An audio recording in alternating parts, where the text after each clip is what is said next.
One of the things we decided early on when we bought this home is that, we felt like we were buying something that was above our means.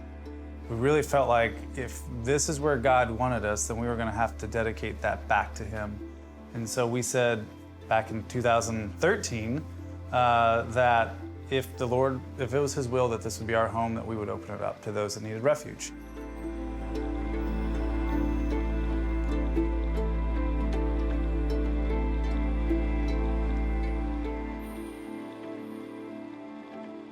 When Melissa moved in with both Dylan and Kyra, it got crazy at times. It was a lot of fun too, though.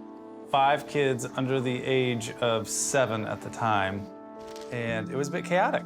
There was always somebody that needed something, someone that always needed a mommy or a daddy, someone that always needed to be separated from somebody else. It was pretty crazy at times, but it was also very special. We were actually in the middle of a journey. And so the evenings turned into us talking about the Bible and her listening to the Bible stories as we read them to the kids. We would put the kids down, and then it would be talk time for the next 2 hours of explaining the Bible.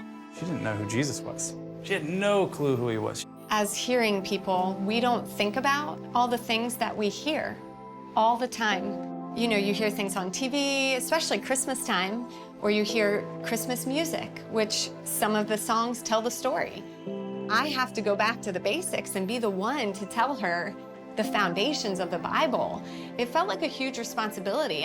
He's the pastor, I'm not. And so it was a big leap of faith too, and a lot of self-doubt of, Lord, can I really share the gospel with her? Am I the right person to be explaining it? And yet I was the only one that could communicate it to her in her own language. And so it was really cool to be able to talk her through that, and then her being able to go to Journey really brought it full circle for her.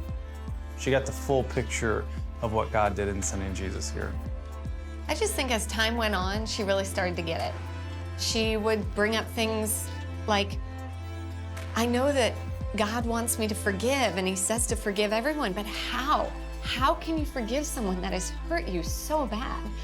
How can you have peace when you have no money? And these topics that I felt like she was really searching, and she was really digging deep and trying to make the right choices. And she would try to pray, and she would want to pray. And it got to a point where she told us she wanted to be baptized. She saw people getting baptized in church. She asked us, what is that for? What does it mean? What is it about?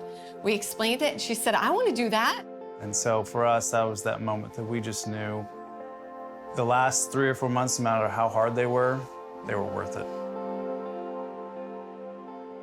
So April 22nd, 2017, she was planning to move in with her dad. She was super excited.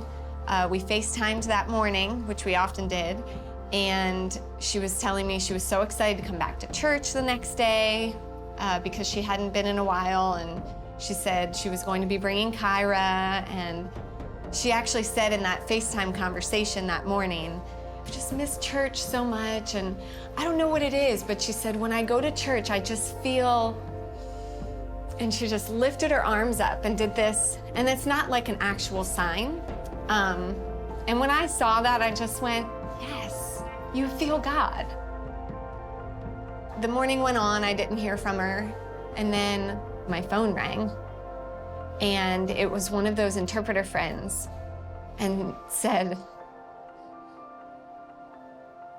do you know what happened to Melissa? And I said, what are you talking about?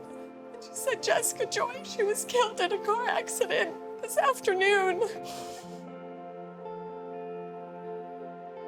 It's been kind of a roller coaster, to be honest, and yet through it all, something I said at the funeral actually was, when I was with Melissa, when she was here with us, and even when she had moved out and we FaceTime, she would often use this sign of stressed or overwhelmed, and the facial expression was always not peaceful. And that morning of the accident, she used that sign that's not really a sign of, when I go to church, I just feel, and that I just felt like that was God's gift to me, because now she feels this way all the time. Heaven is way better than church.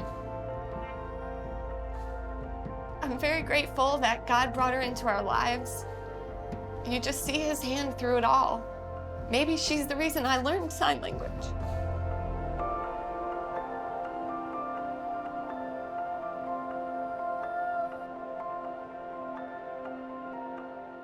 Since the funeral, we've seen some of the family starting to come to our church. It started with, one or two, and then 3 or 4 would show up, and it's grown even from that.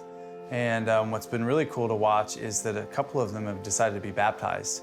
And I've had the privilege of being able to do that. So we've baptized 2 cousins and an aunt and uncle at this point. We thought our mission was going to be Melissa. But really what God was asking us to do was to live a life worthy of the call to her entire family.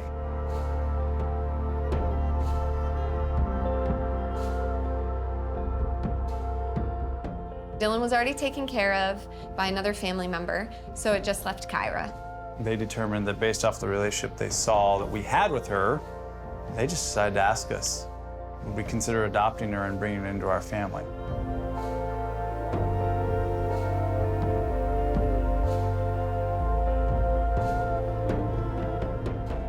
So she's been with us now for over a year. It's been almost a year and a half. She's about to turn 4. God took a tragic situation and made incredible good out of it.